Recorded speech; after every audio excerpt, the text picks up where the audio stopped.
Hello and most welcome to 1924 of the series. We're today counting the 24th of November. It is exactly 1 month to Christmas Eve, and with some extra work maybe between Christmas and New Year's Eve, possibly we will reach 2000 by New Year's year. Wouldn't that be fantastic? Indeed. So it's a half promise of a millennium extra. Hopefully we will be joined by Henrik up in Stockholm, so we'll make a magnificent group.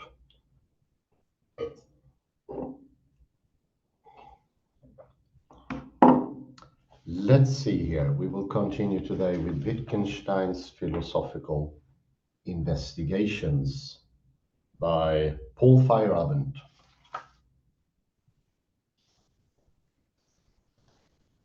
Last time we had a careful look into timeline, and I made a quite clear presentation how we are in the classical mood disconnected from our surroundings.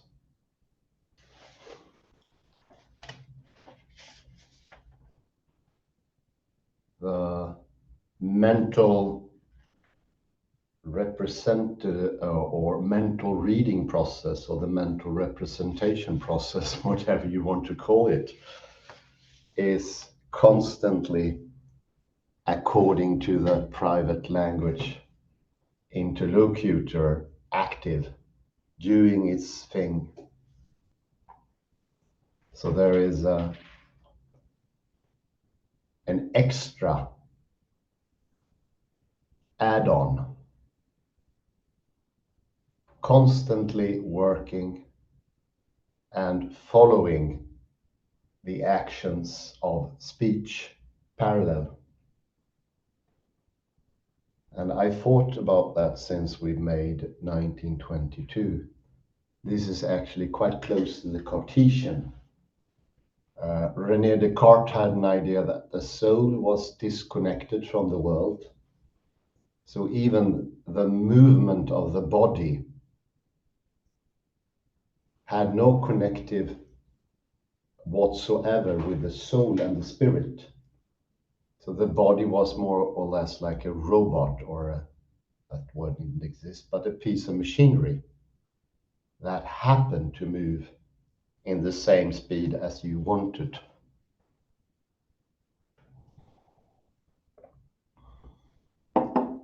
And exactly that is one of the counter arguments from Wittgenstein and Feyerabend. Saussure and others, defenders of the representational idea, cannot explain what is the connection between sign and signified.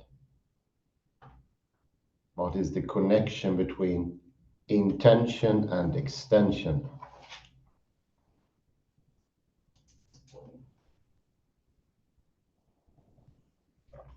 In the text, it took pertinent use to the game theory. And in this example, it was the chessboard. We have it over a couple of pages, 2-3 pages. So the chessboard doesn't help us either, for the board is not essential to the game. Well, what is essential then? The rules. The rules are what is actually happen and give meaning to the idea of pawn, queen, king, and so on. And the rules are neither inside nor outside. They seem to transgress that border quite aptly.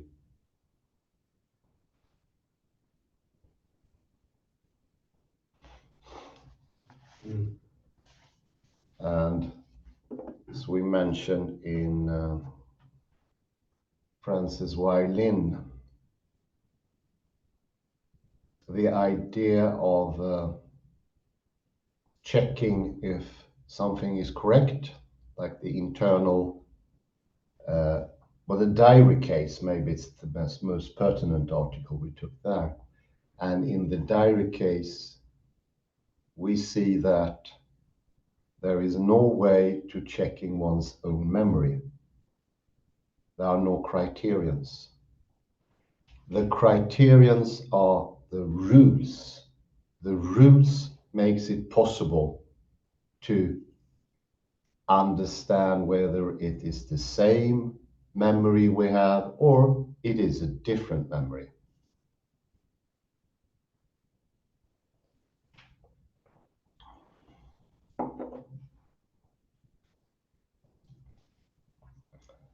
So you can compare that to this inner chess game here that is presented by Feyerabend. There is no possibility of an innerness in the chess game. It simply wouldn't work. The rules wouldn't be present.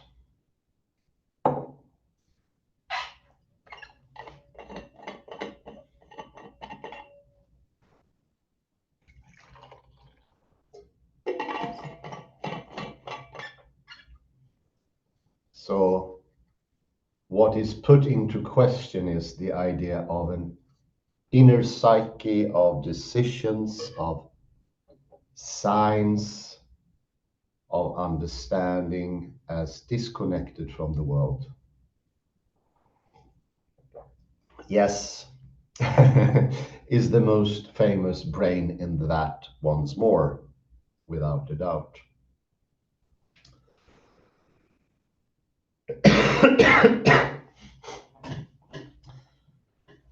Let's continue where I left off.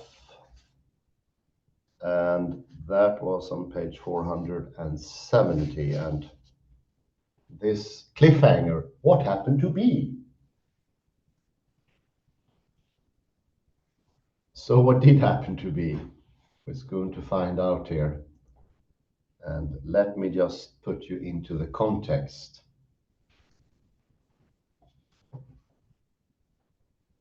But wait, do we find any mental event which is common to all cases of understanding? Imagine that A gave the order 1, 5, 11, 19, 29. To B and that upon A's arriving at 19. B said, I understand. What happened to B?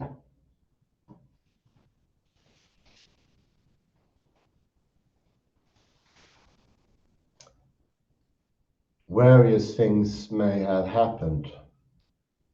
For example, while A was slowly putting one number after the other, B was occupied with trying various algebraic formula on the numbers which had been written down.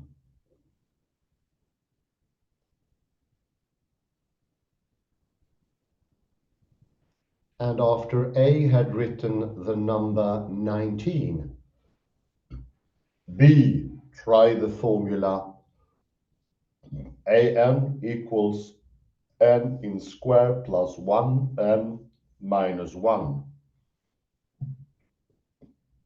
And the next number confirmed his hypothesis. Or again, B does not think of formula.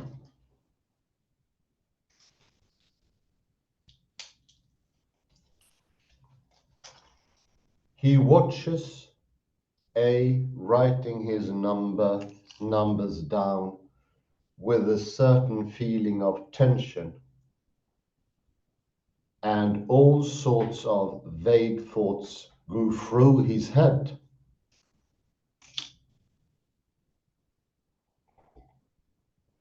Finally, he asks himself, what is the series of differences?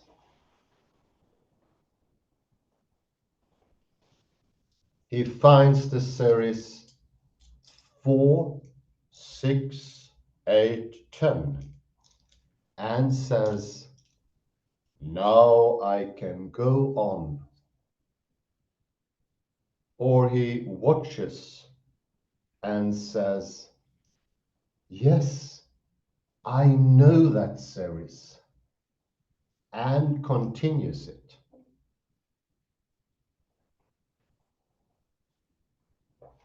Just as he could have done if A had written down the series 1, 3, 5, 7, 9.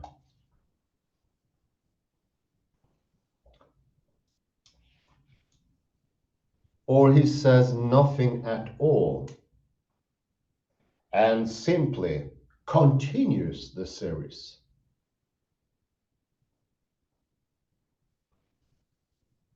Perhaps he had what may be called the feeling, that's easy.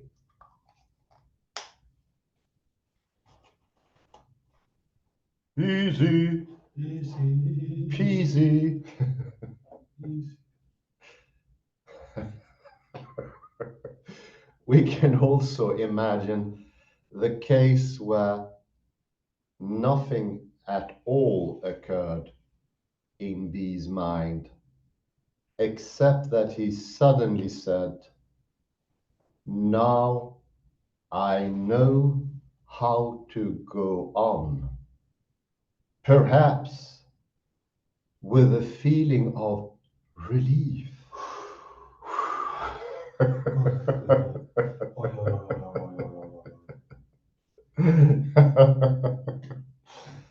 But are the processes which I have described here understanding?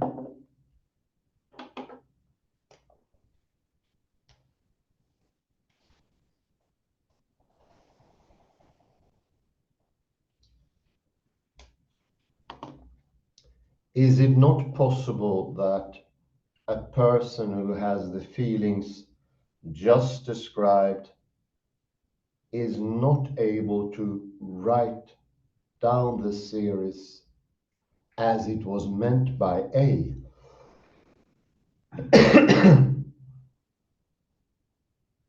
Should we not be inclined to say that he did not really understand?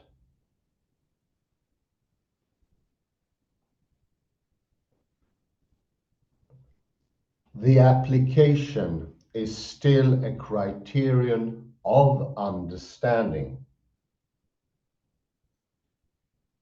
It would therefore be quite misleading to call the words, now I can go on, a description of a mental state.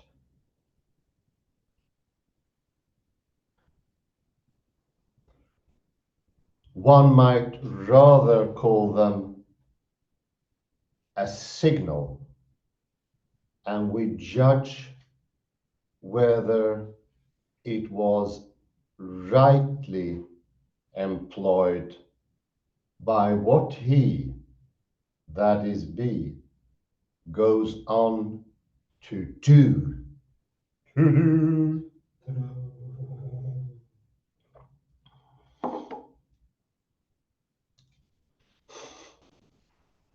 Now, let us use this example to discuss intention and meaning as well. What if B, E, in carrying out the order 2, 4, 6, 8, wrote 1,000, 1,004, 1,008, 1,012, etc.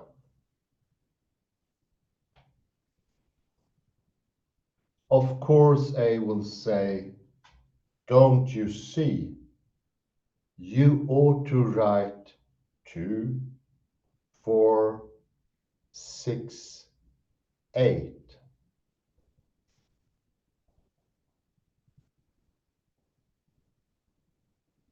And if that does not lead to a change in the behavior of B, he will tell him, what I meant was that you should write the next but one number after every number.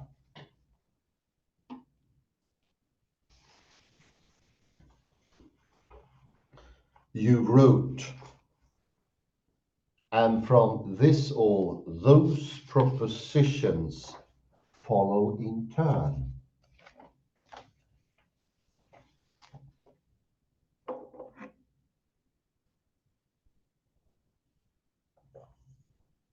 Now several conclusions may be drawn from this situation. First, of all, one may be inclined to say that 2, 4, 6, 8, and so on was an incomplete order, and that there was clearly a possibility of misunderstanding.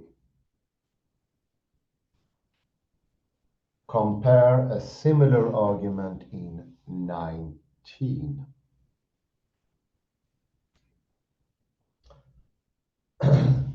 For this order reveals, so to speak, only an external character of the series to be written down, namely the character that its first members are 2, 4, 6, etc. And the training of B2 taught him only an external character of all the series, namely that they began in a certain way. way, my way. B, B has therefore to guess how to continue. And of course, he may hit upon the wrong guess. Wrong guess. Why?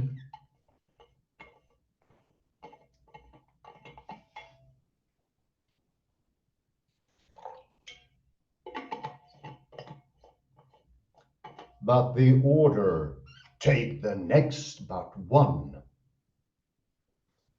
seems to be of a different character.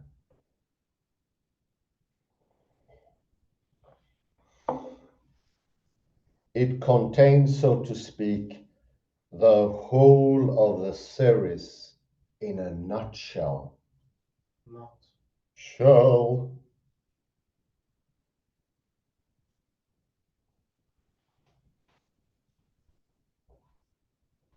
Understanding this order implies knowing the law of development for the whole series.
But let us now investigate how the understanding of this order may be taught.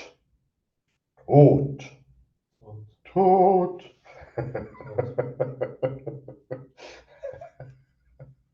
Of course. A has to write down the series 2, 4, 6, 8 and has to explain to B what the next but one means.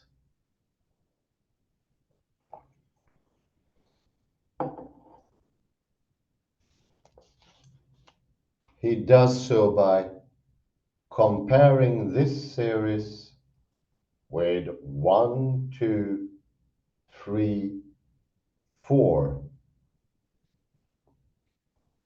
and by showing that 4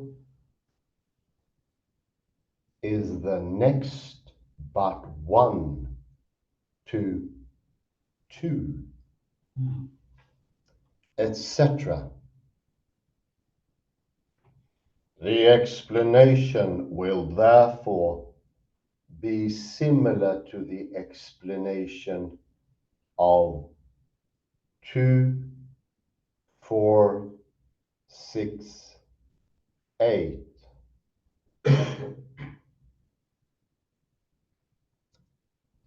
Why then should teaching the pupil how to take the next one remove any possibility of error?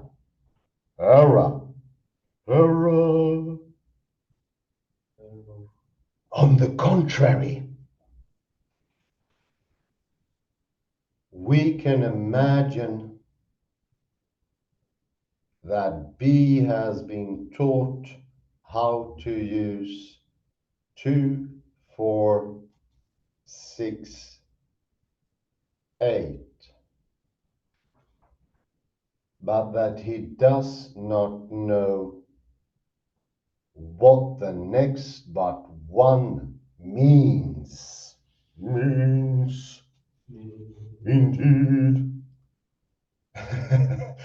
In this case, the teacher would have to explain the next but one by referring to 2, 4, 6, and 8, and not the other way around.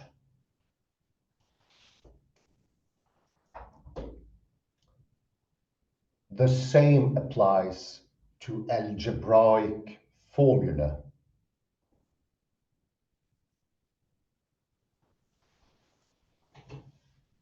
Consider a difficult series such as 1, 3, 13, 21, 31, 43. 43. Why?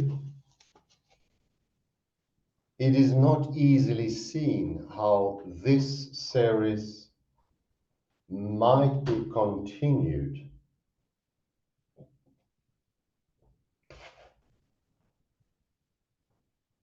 if we hear that its algebraic formula is n square minus n plus 1.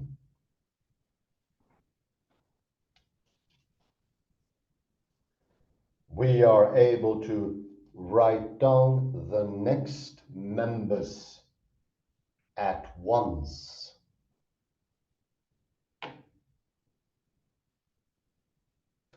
But that only shows that we already know how to apply the algebraic expression, but did not know how to apply 1, 3, 13, 21, 31, 43.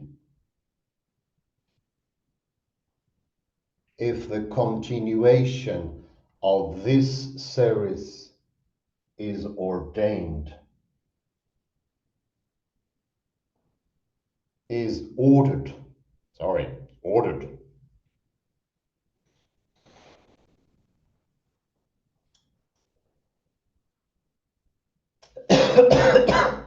It does not show us an essential quality which, so to speak, contains the whole series in a nutshell. Nutshell once more.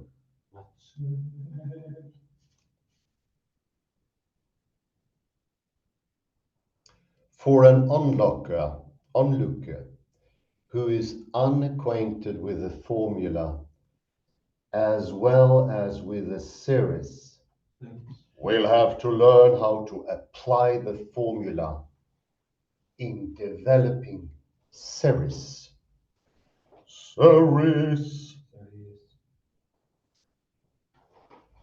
And the methods of teaching this ability will be similar to the methods of teaching 2, 4, 6, 8, and so on.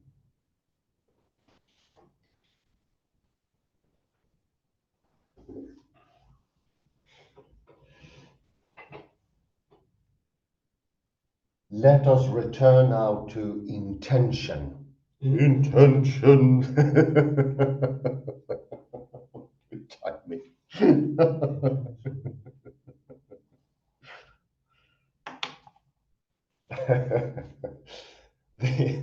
The existence of algebraic formula for the description of series is misleading in one way.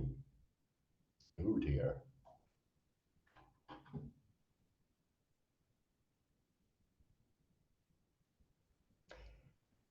A cannot write down the whole series in order to make himself understood to be. But he can use an algebraic formula or a simple expression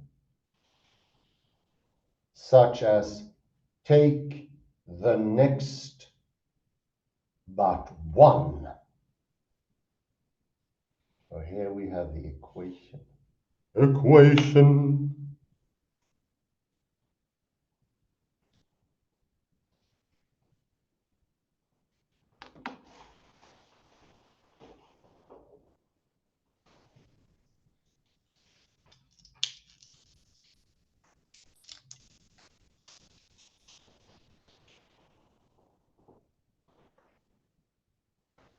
He can write down the formula within a few seconds.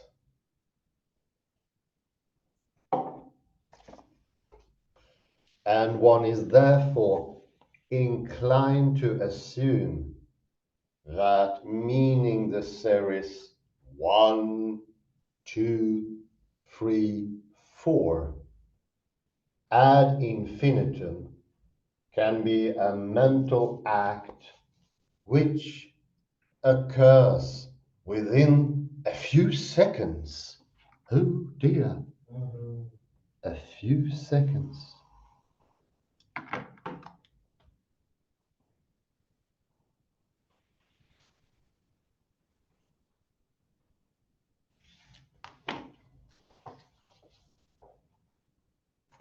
Here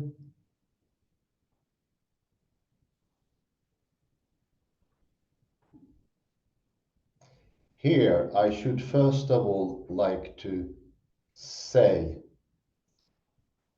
your idea was that act of meaning, the order had in its own way already traversed all those steps that when you meant in your head, as it were, flew ahead and completed all the steps before you physically arrived at this or that one. Thus, you were inclined to use such expressions as the steps are really already taken, even before I take them in writing or orally or in thought.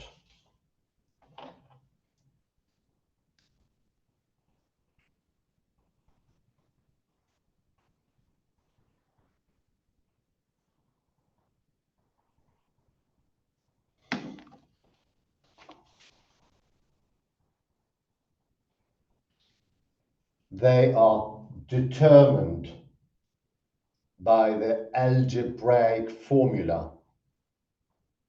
But how?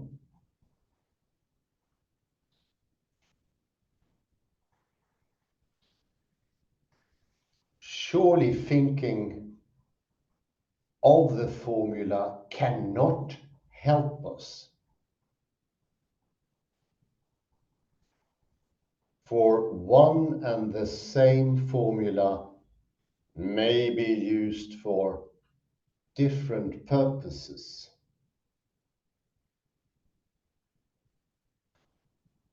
Think of a different use which is made of the formula A plus B equals B plus A in different parts of mathematics. In class theory, it means the commutativity of class disjunction. Class disjunction, indeed.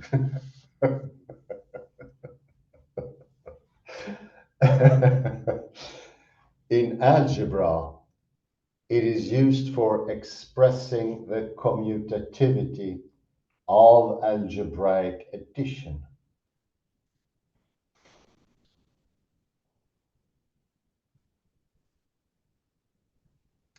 In number theory, it is used for expressing a general property of numbers. In lattice theory, it has still another meaning, and likewise in group theory, etc., etc., etc.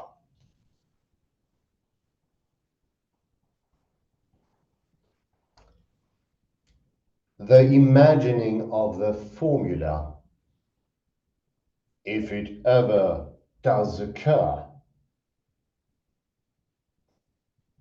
must be connected with a certain application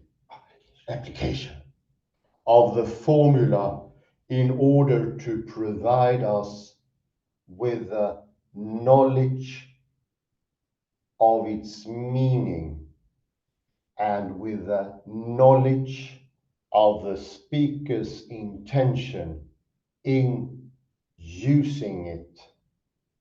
Using it. Using it. Using it.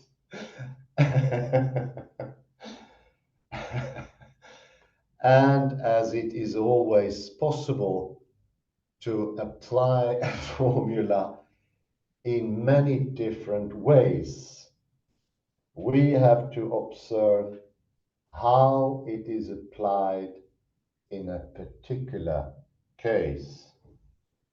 Case.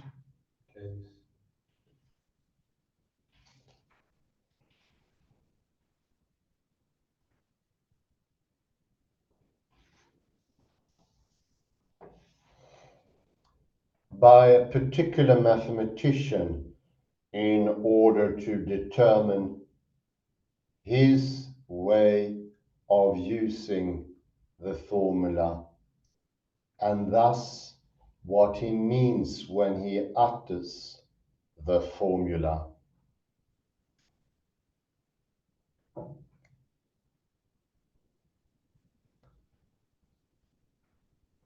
But the use of a formula is extended in time.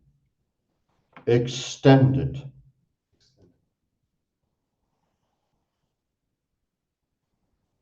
It's not point-like.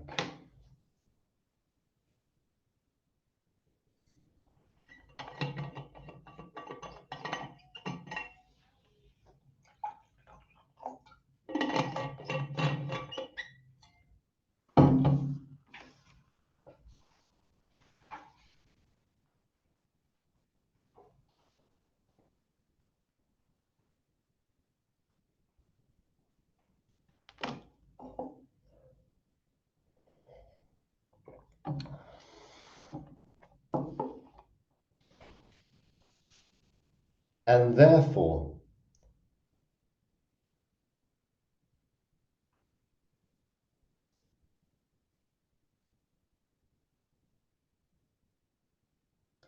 since following up this use is one of the criteria we employ to find out what is meant by A when he writes down a certain formula.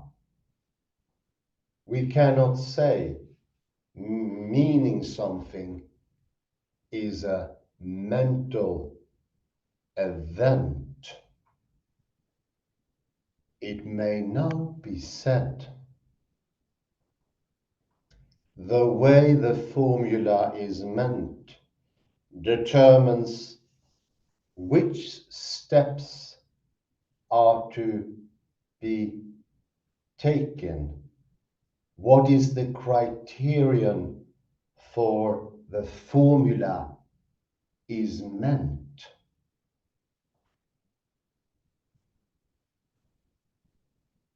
It is, for example, the kind of way we always use it,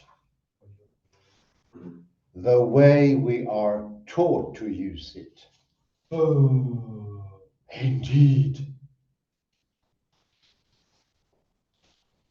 Indeed, indeed.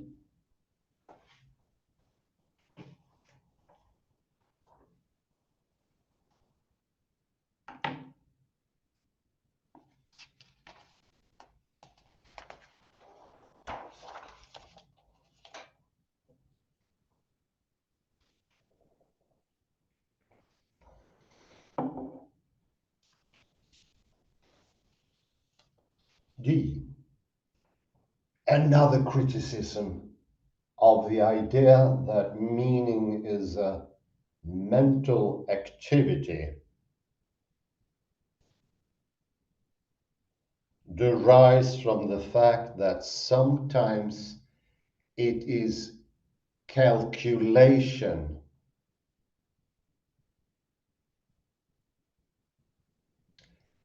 that decides the question whether a sentence is meaningful or not. Consider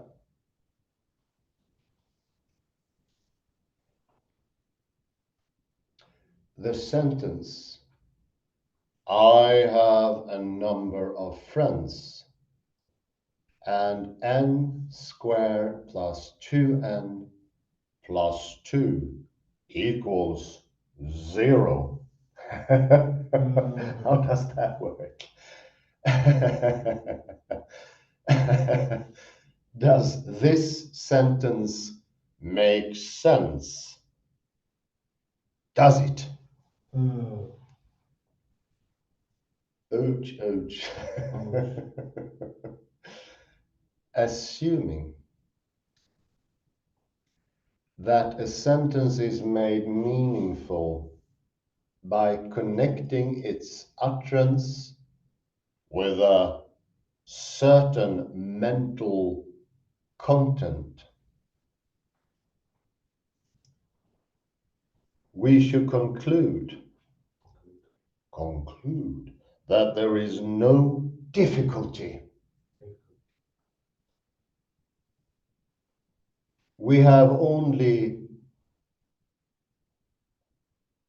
to look for the mental picture behind it.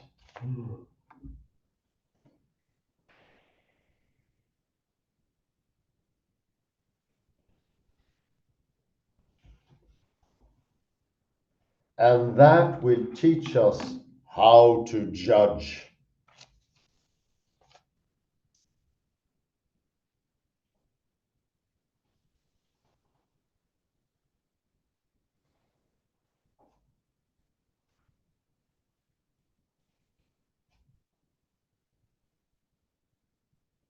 But that is not the case. We are even inclined to say that we do not yet know whether anybody will be able to connect any meaning with a sentence.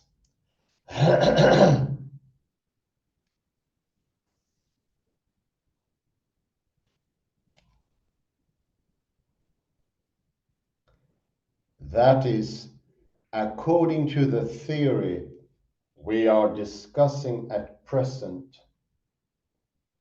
whether anybody is justified in connecting an image with the utterance of this sentence.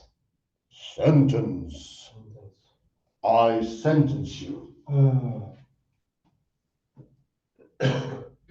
We have first to find out whether the sentence conforms to certain general rules. The number of friends can neither be negative nor imaginary.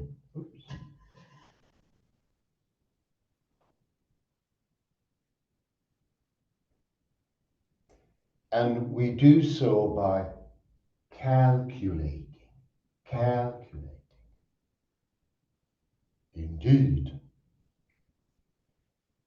We also cannot say at once whether we understand or not. We have first to find out whether there is anything to be understood.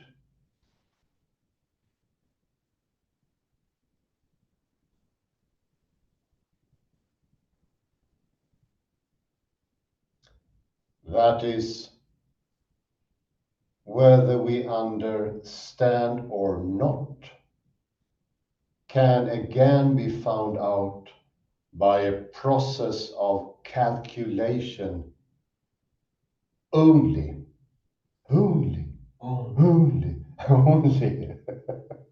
Yes, of course.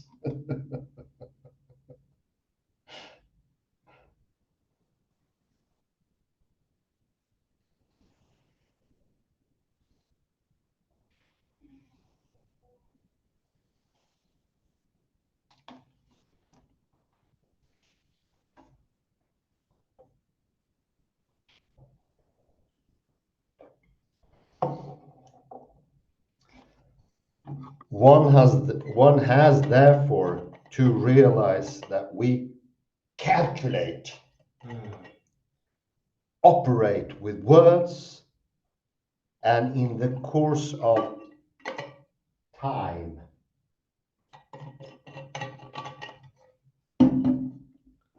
turn them sometimes into one picture,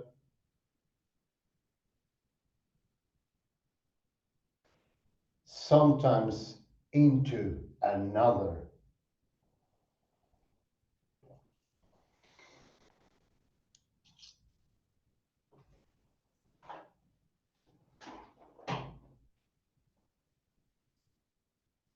It takes time. E. Results. Meaning, understanding, intending, thinking. And as we may add, remembering, loving, hoping, are not mental activities. No, there are not.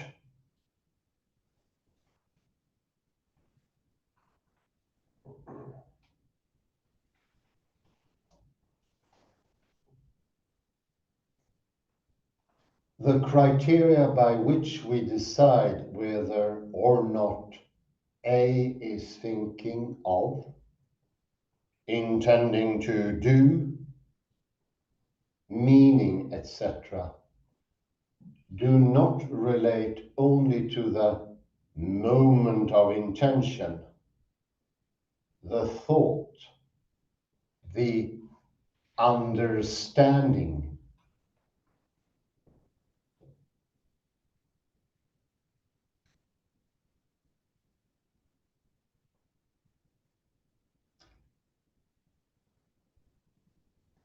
We cannot say A intended because and point to a process which accompanies his utterances or his apparently intentional behavior.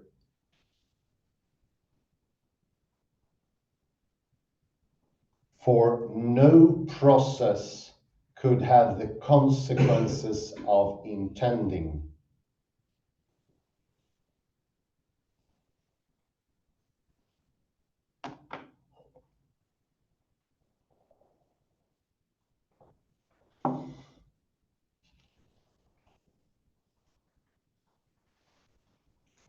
Nine.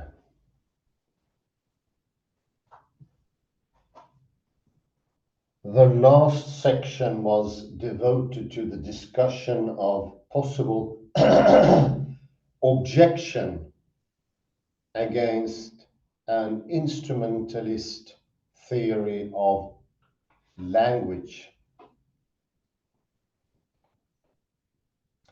as it seems to be suggested by Wittgenstein.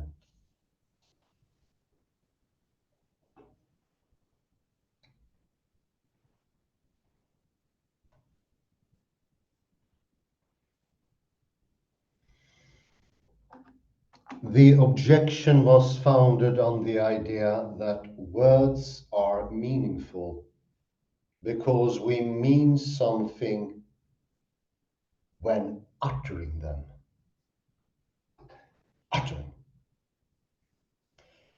And that quite independently of the way in which those words are used. Used. Confused.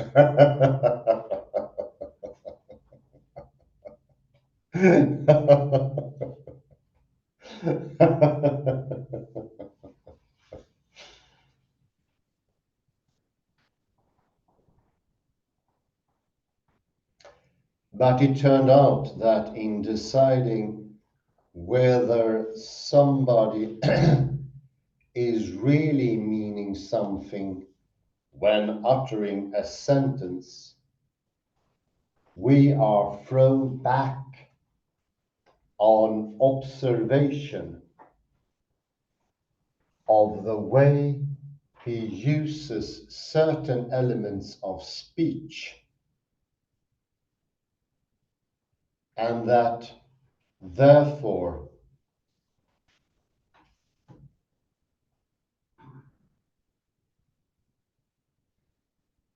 an account of meaning can and must be given within the instrumentalist interpretation of language. Language.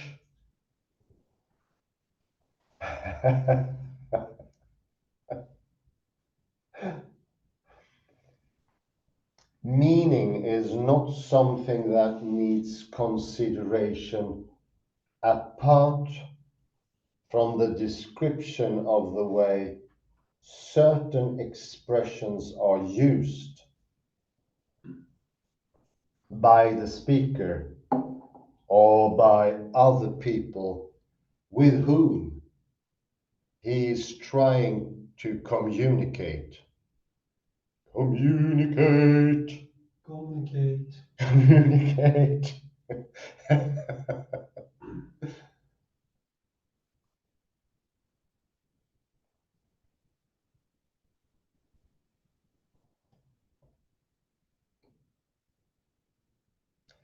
At the same time, a tendency was discovered,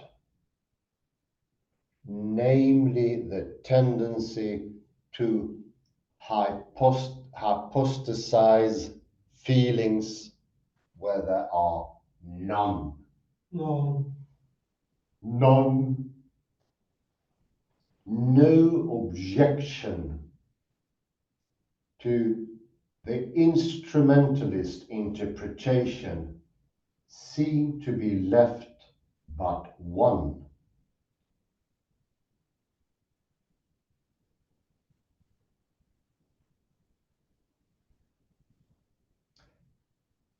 When playing a language game, we certainly obey certain rules.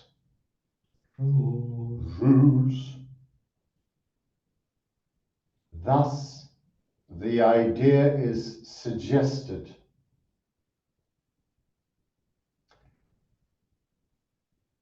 that if anyone utters a sentence and means or understands it, he is operating a calculus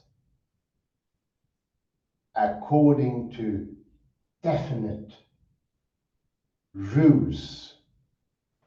Rules. Rules. And the rules seem to be something which directs the activities within a language game.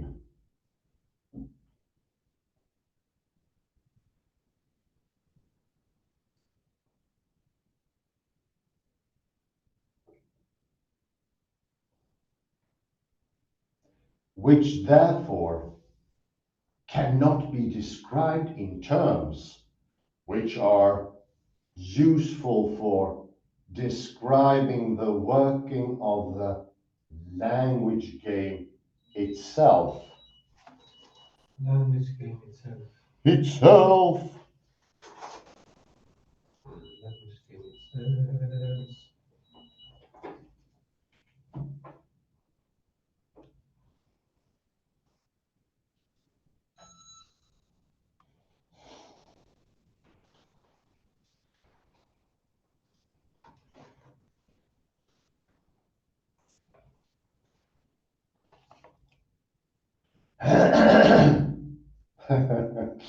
Yes.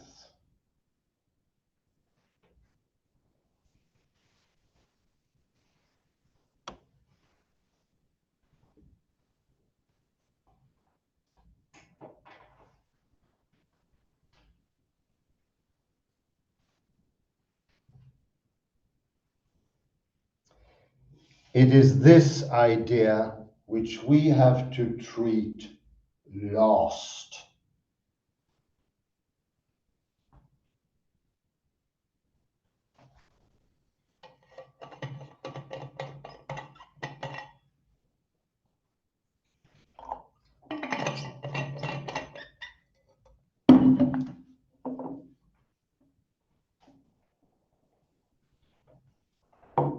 The discussion of this idea in the philosophical investigations is interwoven with the discussion of the other ideas treated in the book, because there are arguments which apply to several ideas at once.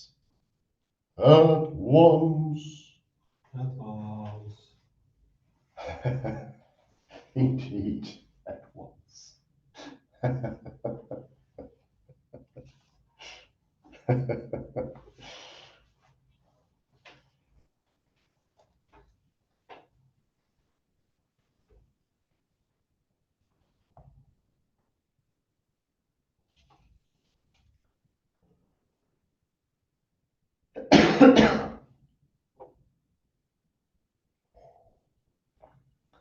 Assuming that in talking, calculating, etc.,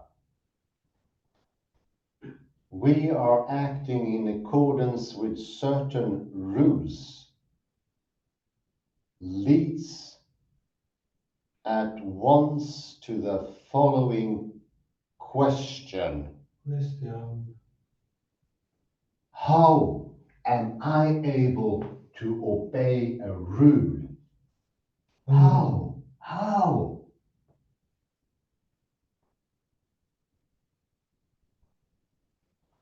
How on earth am I able to obey a rule?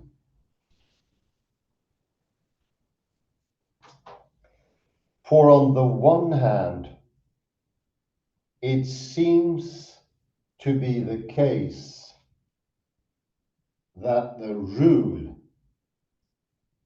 once stamped with a particular meaning, traces the lines which is to be followed through the whole of space. Space. All the steps are already taken. Finitism.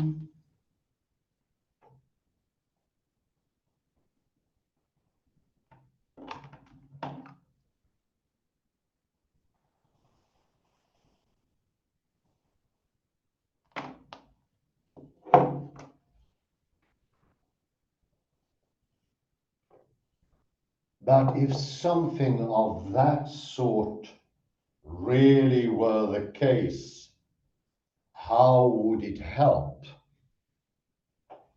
How?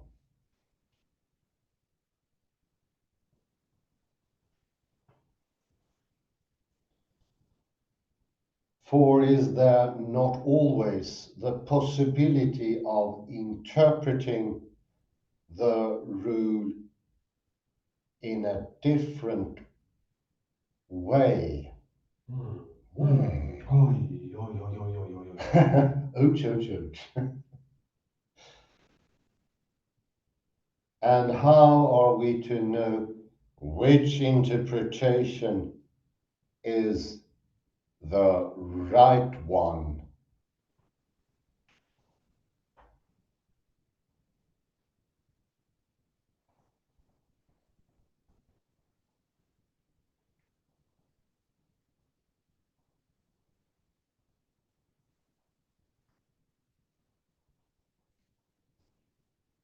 Once the rule is separated from our activity, it seems impossible that it can determine this activity any more. What a good point.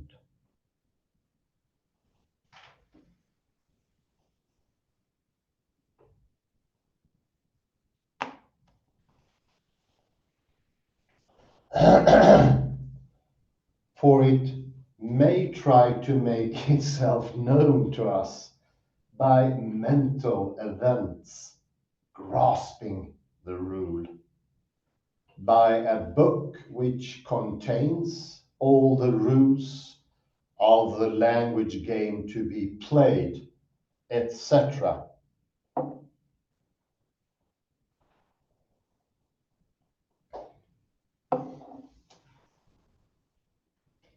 In any of those cases, we can proceed in many different ways.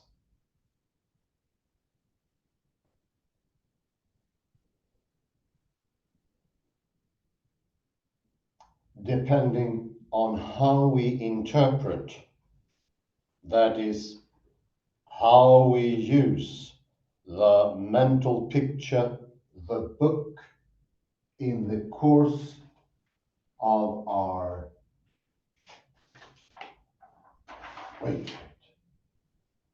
further activities. Thus, it seems that any course of action can be determined by a rule, because every course of action can be made out to accord with the rule.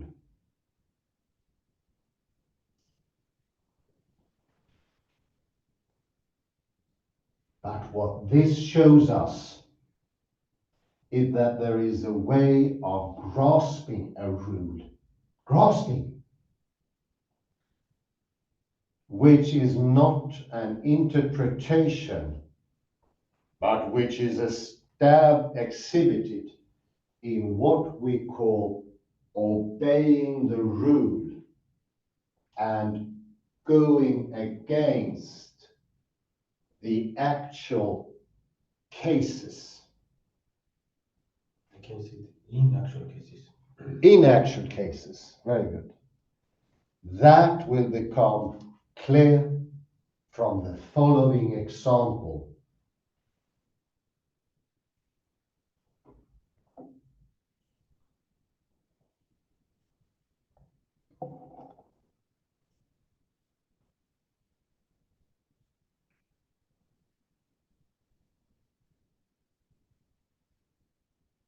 A rule stands there like a signpost. Signpost. Signpost. You remember those, don't we?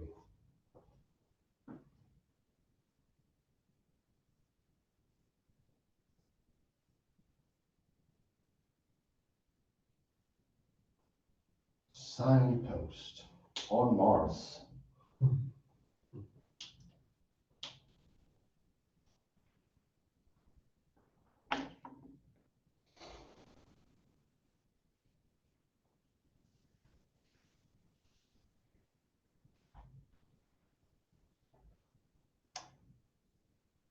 Does the signpost leave no doubt open about the way I have to go?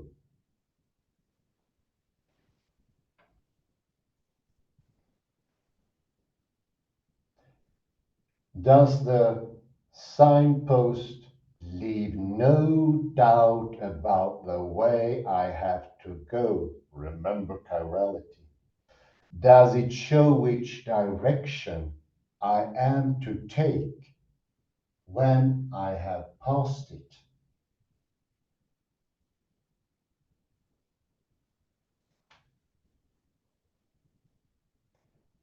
How do I know which direction I have to go?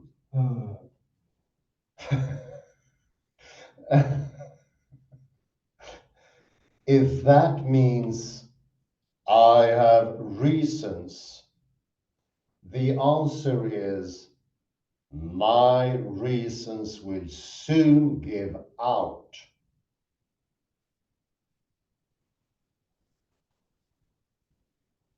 And then I shall act without reasons.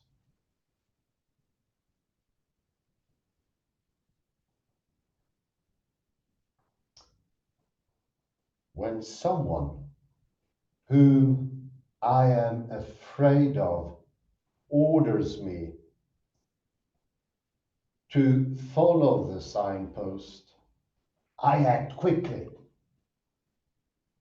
with perfect certainty, and the lack of reasons does not trouble me.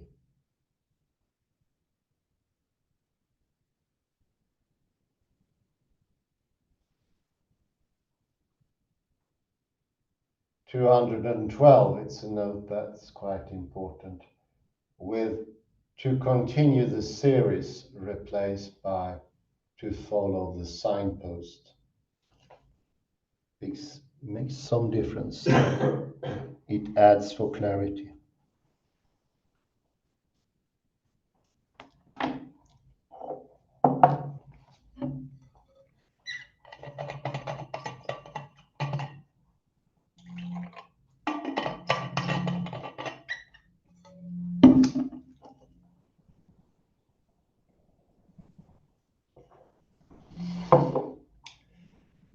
When I obey a rule, I do not choose. I obey the rule blindly.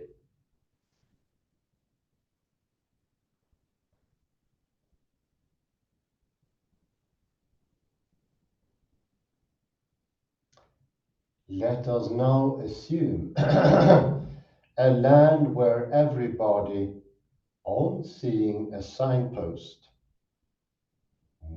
with an arrow, follows it in this direction, the other one, where children are advised to follow the signpost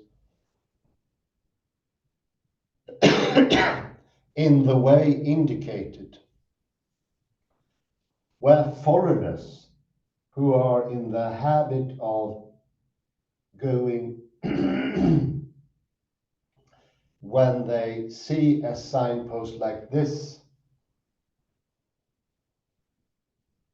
are taught that they are acting wrongly, that that means go that. Wasn't really apt for reading this, but you can see it in the text. Should we say that the inhabitants of our imaginary country are misinterpreting the signpost? Obviously, this would not be the right description of the situation, for without being related to human activities, language, games included, the signpost is a mere piece of matter, and the question as to its meaning, and therefore the question as to whether a certain interpretation is the right one, does not arise at all.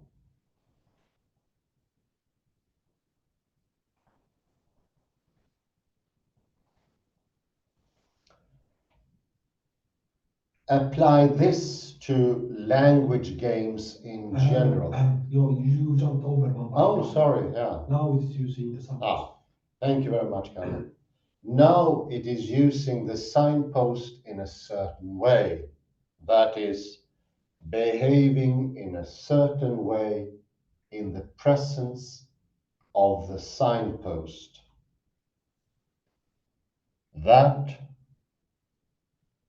gives a meaning to it, and that separates it from other parts of nature, which are meaningless in the sense that they are not parts of human language games.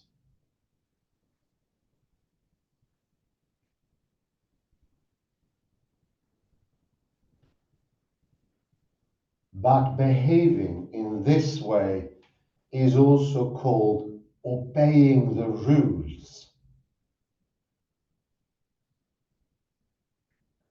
And hence also obeying a rule is a practice. Practice!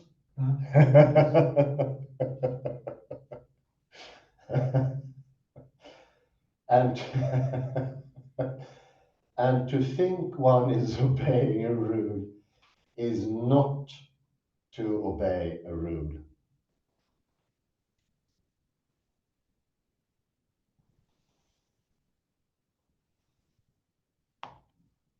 Hence, it is not possible to obey a rule privately. Otherwise, thinking one was obeying a rule would be the same thing as obeying it. And obeying it would be the pause here of 1924. Obeying it. I put a little pause here. Yes. Well, I think I will give a shot at explaining finitism as we talked when we took it up with Francis Wylin. And startup. Startup as well, yeah. And this is the fourth or the fifth time we go into it, but it became clearer to me. And this is also the reason I jumped in the text. I was a bit too focused. So I realized we need to put some humor so you don't get over serious. That's why you hear the occasional laughter and why Kalle is echoing and adding, could you say, contradictions and humor to the whole thing. Finitism is called by startup, but it's in all the texts of Wittgenstein. And it takes a starting point and an ending point. And think of a whole series that is counted down, whatever it might be in time, as already done. It's like you already made the steps to go there. And you have already reached the end goal. What can you do then? Well, then you can make a formula. And that formula can be had, and this is the other consequence, in the present within a very short spell. So just snap with your fingers and mentally you can produce all the series. This is questioned here by, it was questioned before Francis Wylin, and it's questioned by Feyerabend. No, you need to do the things still. You will learn to do them quicker, but you follow the rules and you still execute them. Everyone. It's just that you get accustomed to do it and you can do it very quick. Remember Kasparov, the chess player? He can end the game in 4 minutes. That's very quick. But it doesn't mean that he skipped any rules. He's just darn good at it. And that's a different thing altogether. Another aspect this can be applied to are the signposts. It's the idea that if you have signposts, this is all you need. And that will be that everybody follows that in a walking manner. They walk that way. It's almost that simple, but it isn't. There's a subtle difference. This could actually be understood going in the other direction. And once more, we had Ava Gardner's Ozma problem here. We need to be shown. We need to train the thing and do it. Acting doesn't disappear all of a sudden thanks to an equation. This doesn't replace everything. It's a helpful adjunct once you learned how to follow the signpost in mathematics, language, or whatever you are doing. It could be cooking as well. I think cooking is a rather good example because so many people today skip the different steps and try to go ahead of themselves. It's finitism, if you like. So you already reached the big crunch. And that assumes the big bang and so forth. Of cooking, of mathematics. I think it could be applied to whatever, and this is of course the point of Wittgenstein. And now I go to some comments on the text. You can put a pause there. Thank you very much, Kalle.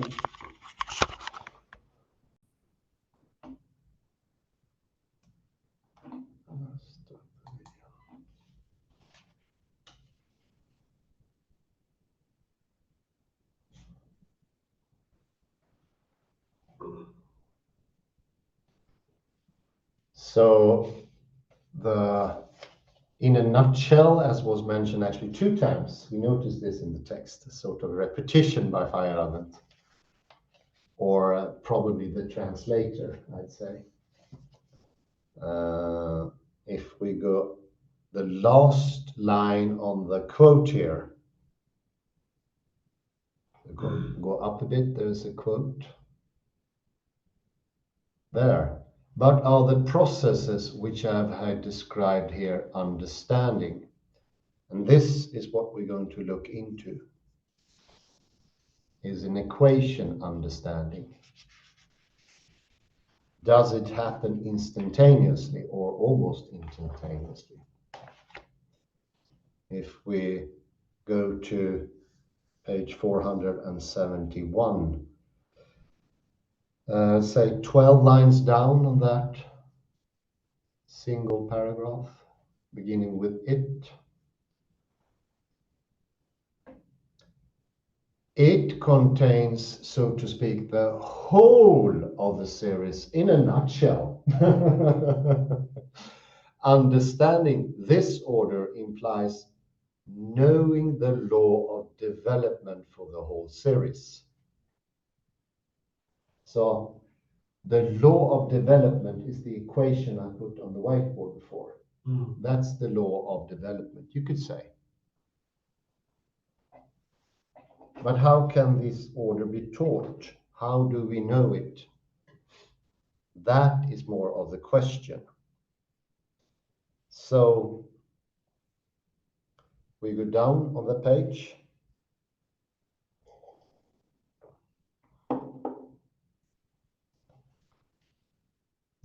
There is an extra small paragraph at the bottom there, beginning with let, if you could go there, Kalle.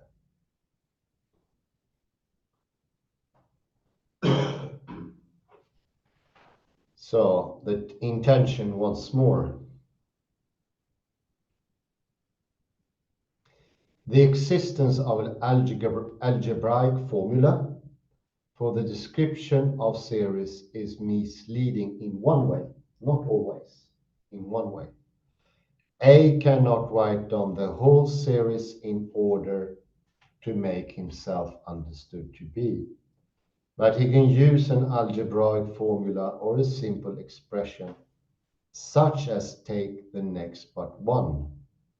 He can write down the formula within a few seconds and on the next page, and is therefore inclined to assume that the meanings of the series 1, 2, 3 ad infinitum can be a mental act which occurs within a few seconds.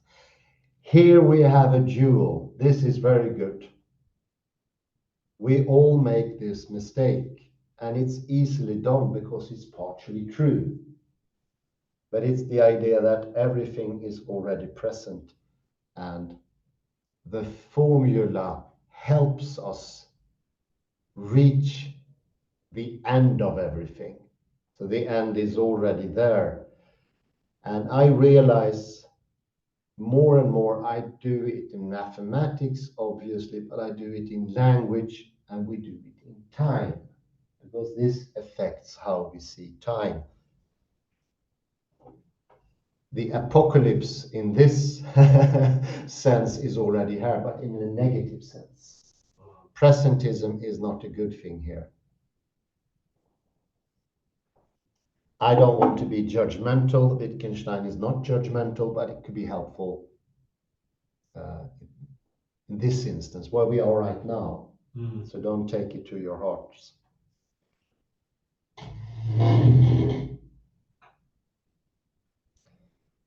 But it's a good one. Let's go further down. The second or the third paragraph, or the last paragraph, you can say on that page. That's about 8 lines from the bottom. But listen now. But the use of a formula is extended in time. It is not just point-like, an instantaneous understanding. It is extended in all the use that goes back and all the wants and goals that we have forward. So there is an extension.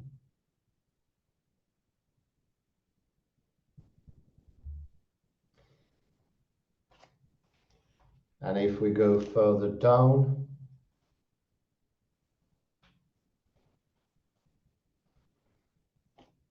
what is the criterion for the way the formula is meant? It is, for example, the kind of way we always use it, the way we are taught to use it. All the rules, all the little rules and doings.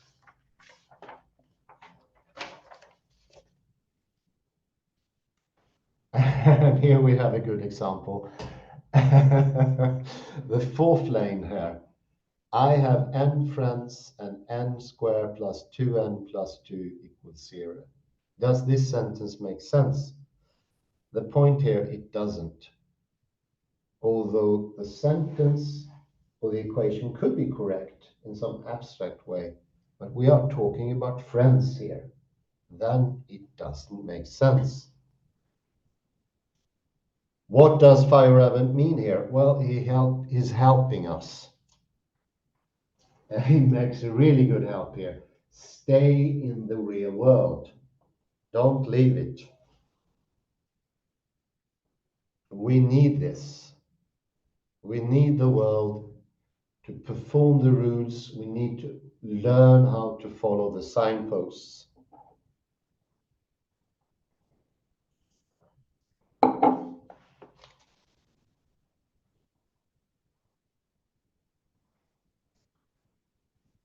And further down on that page, oh, I'm sorry about these long paragraphs. It's hard to orientate.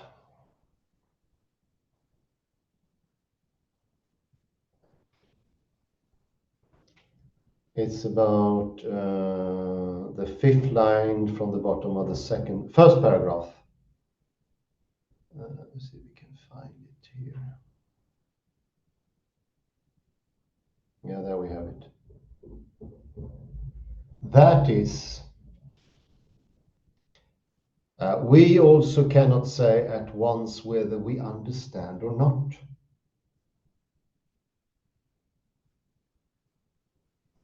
We have first to find out whether there is anything to be understood. That is, whether we understand or not can again be found out by a process of calculation only, doing the thing, performing the rule, making the soup, making the pie, perform the recipe. One has therefore to realize that we calculate, we operate with words, as I do here, in the course of time, turn them sometimes into one picture, sometimes into another. And the picture can be compared to the equation in this case, in mathematics. And in language, it could be a picture of how I understand Gilles Deleuze, and I can tell you that picture or something like that. But we need to do Gilles Deleuze. We need to do the calculation. We need to read Revelation.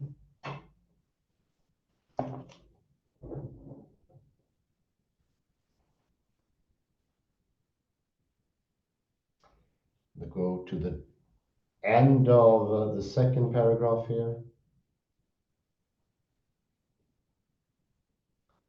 A intended because, and point to a process. We cannot say A intended because and point to a process which accompanies his utterances or his apparently intentional behavior, for no process could have the consequences of intending. So you cannot replace the equation or the picture with intending, doing, wanting.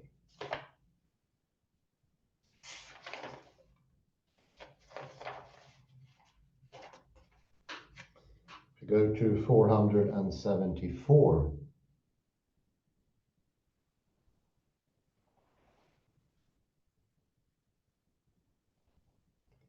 And I think we've seen this a couple of times before. It's now much clearer.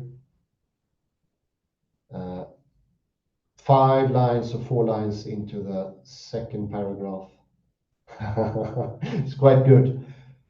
Beginning with 4, the third line. For on the one hand, it seems to be the case that the rule, once stamped with a particular meaning, traces the lines along which is to be followed through the whole of space. All the steps are already taken. We already gone there. And further down, once the rule is separated from our activity, it seems impossible that it can determine this activity anymore. So compare the equation to the signpost. It needs activity as well. The signpost can be taken to the other way. And so can the equation, and so can my picture of Deleuze, or a summary of Revelation, or any of those things. It doesn't mean that they are wrong, but if we take them to be the same thing, therein lies the mistake.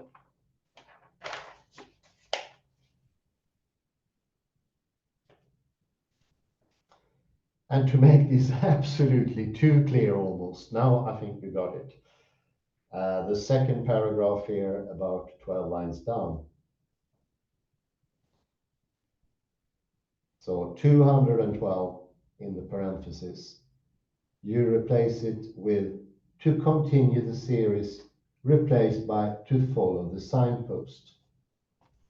So I say to Kalle, follow the signpost. It's a sort of equation, but you need to follow the signpost. Learn how to do it. Therein lies the difference.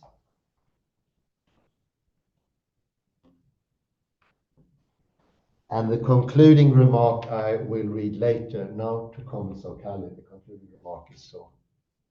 It's a repetition once more. Yeah, it's 25, I think.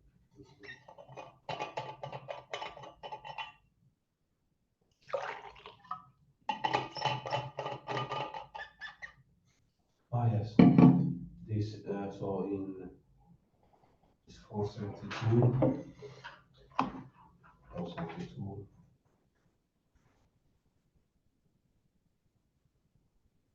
Yeah. So this is about the formula A plus B equals B plus A. Different parts of mathematics. For instance, number theory. Here, it is used for Oh, yeah. Very good, very good. But in real life, it doesn't work like that.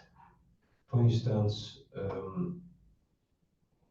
usually the thing that you mention first, you give it a priority. Yeah, Um, I also do that. Yeah, of course. like if you have, I have an example actually with a book by Derrida, and there was several co-authors who wrote papers in that. Okay. And where is the camera? I don't know if the sound is good enough. Oh, yeah. Camera, you need that. Sorry. A book published. Turn it down a bit. No, Yeah. no, I do it. There you go. For the sound. And then the pub editors wanted to put the name Derrida first because his name attracts buyers, book buyers. But he wanted to put another name, his secret girlfriend at the time. So he opted for the alphabetic order of last names. Yeah. And that way, the name of his secret girlfriend came first. Mm-hmm. So in real life, the name which comes first is supposedly the most important. So in real life, this doesn't work. This works only perhaps in theory. Yeah. Yeah, of course, yeah. So order is important. Order. We talked about ordinal numbers at some other instance. Yeah, it's very important. And also that order disappears when we get stuck with the equation, because there is no order there. In the finitism, we forget the order. And let me also mention another point that can be made here is that it is not enough with this equation, because these are very complicated things, but we just have to trust Feyerabend. It means one thing in algebraic addition, in number theory one thing, in lattice theory it means something else, and in group theory something else.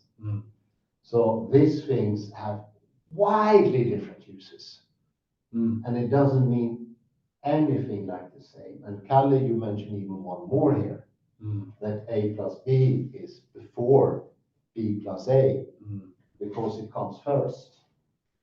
So it was an excellent example how, depending on what you're looking for or where you are, it will be different. And this is actually an example that real life and mathematics can be separated. Oh yeah, it needs to be done as well in real life.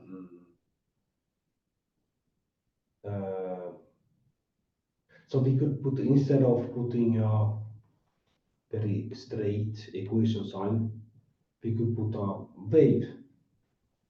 So it's not completely the same. No, it doesn't mean it's the same either. No. No, not at all. Wave is better, yeah.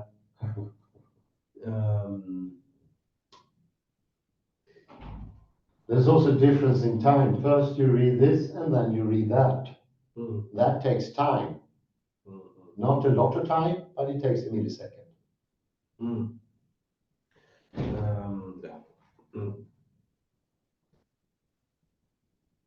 So there are many. This example of you was very good. Of course, we have to locate the calculus in the real world. The friends, yeah. I think it's a funny one as well. He's using friends. Feyerabend had a lot of friends. That's probably why he did it. Don't leave the real world, as you said, Hans. No, mathematics is deeply ingrained in the real world. And I also tried to show how we forget it because we get so quick with it. We would never forget when we are like 7 or 8 years old. But then we don't have consciousness enough to remember that. But even the quickest mathematics, they do it really following the rules. But they do it so quick, wow, all of a sudden it's done. So let's say somebody says that thinking is a mental activity there, like in this case. Because I think that is the common understanding. Oh yeah, yeah.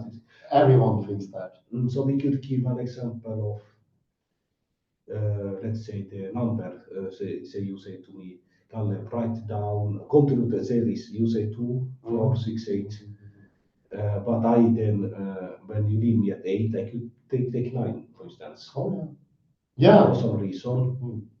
But there is there is no, but it's not for following mental activities. What would you call it? It's there is no predetermination that is important. Yes, exactly. It's well, we talked about that earlier. We could end in determinism because you are already at the end. Finitism. It's called by a startup. They call it finitism. But you can use a different name for that. When you're already at the end, and that causes determinism. Somebody could say that. Okay, let's say that when you say 2, 4, 6, 8, and then you say continue Kalle, and I choose 9 instead. Yeah, humor. It's humor as well. But let's say somebody could say that, Kalle, you are only stupid because everybody understands that you should say 10. No, what I'm doing, I mean, using free will.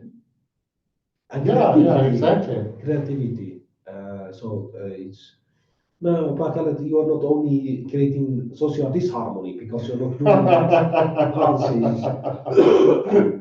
But it's not that what Hans says is correct or that is always the right course. But let's say Hans is my captain.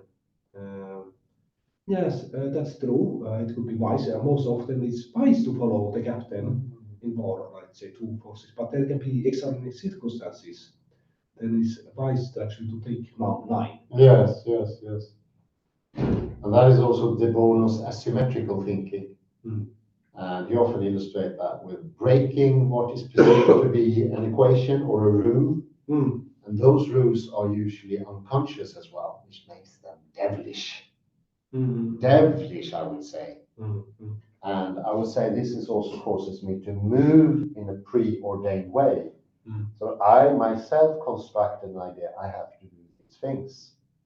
So when I move forward, I have to put my head forward. And I'm so used to doing it. It goes automatically to discover that I myself do this. Takes a lot of slowing down and thinking process. So I am fixated on that to get to the end.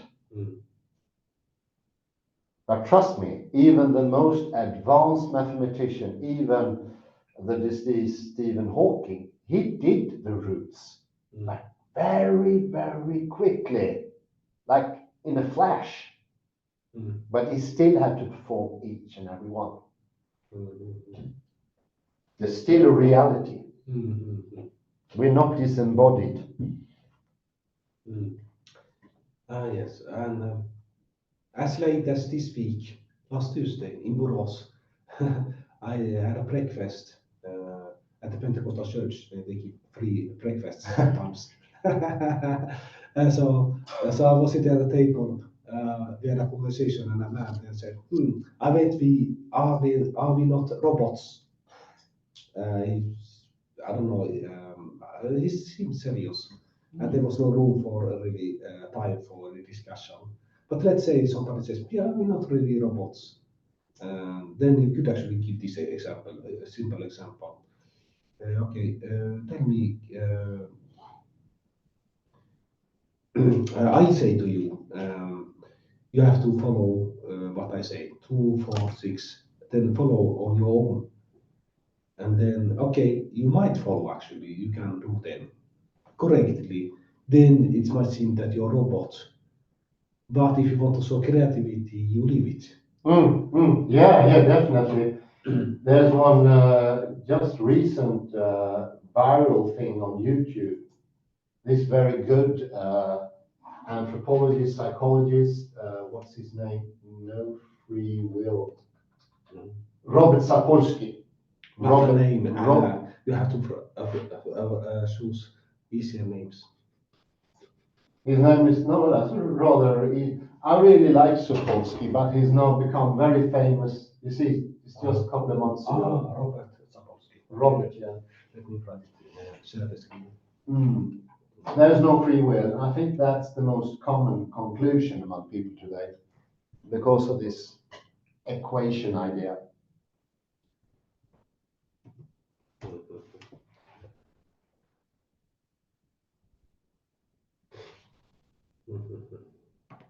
Oh, yes. Okay, so this is the video. Mentioned by Hans. They have been very popular, and you see your friend Dr. Huberman as well, talking to him. Oh. The illusion of free will became popular just a couple of months ago, or a month ago. So it's coming around, and of course there is another effect. If you go into that too much, in the end you don't have a free will to a certain extent. Actually, still you who do the choice, but you do it so quick that you no longer notice that you do it. So you're caught in a sort of condition trap. But you have a free will. There's no way taking away it. No. But how could not a robot do this? We program it 2, 4, 6, 8. And we program it. Okay, we program Yeah, it. So we you cannot program. do it on its own 9. No, it has to. That you have to have a robot with a free choice, and I think maybe it would happen maybe in 2,000 years. It will not come close. Okay, let's end there. Yeah, thank you very much, Kalle. Excellent with this A plus B equals B plus A. There is a difference in time and order, and we know, I think it became absolutely clear now the reality doesn't disappear. Isn't that a relief, actually? It's quite a horrid thing. Both to think, as your coffee friend there said, we are all robots, which most of the population actually thinks. And it's also horrible that there's no reality. So those things are gone now, thank God. And thank you very much for listening in. Have a beautiful morning, day, or evening, wherever you are. Bye bye for now.